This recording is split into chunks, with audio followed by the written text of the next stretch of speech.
I call upon Swedish Aceh Association. Thank you, Mr. Chairman. Ladies and gentlemen, my name is Imran Abdurrauf and I'm from Aceh. I represent the Swedish Aceh Association based in Sweden. I would like to raise the issues of the role of Indonesia's police and its excessive use of powers on minorities, particularly in my homeland Aceh.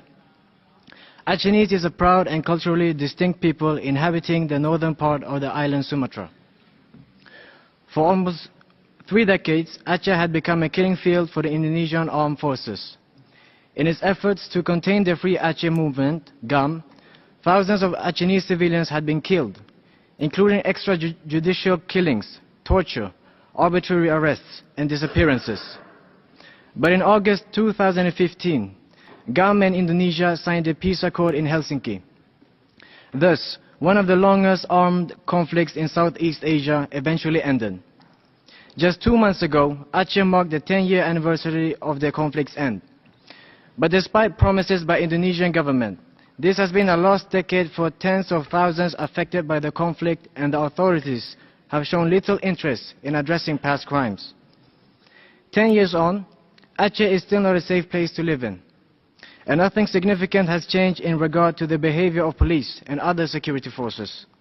This is due to only a single factor: impunity.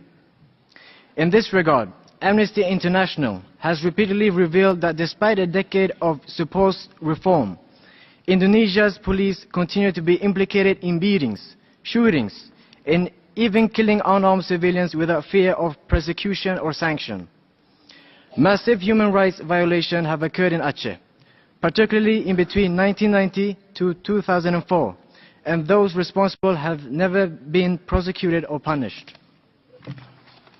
As corruption is rampant, police has become one of the most corrupt institutions in Indonesia.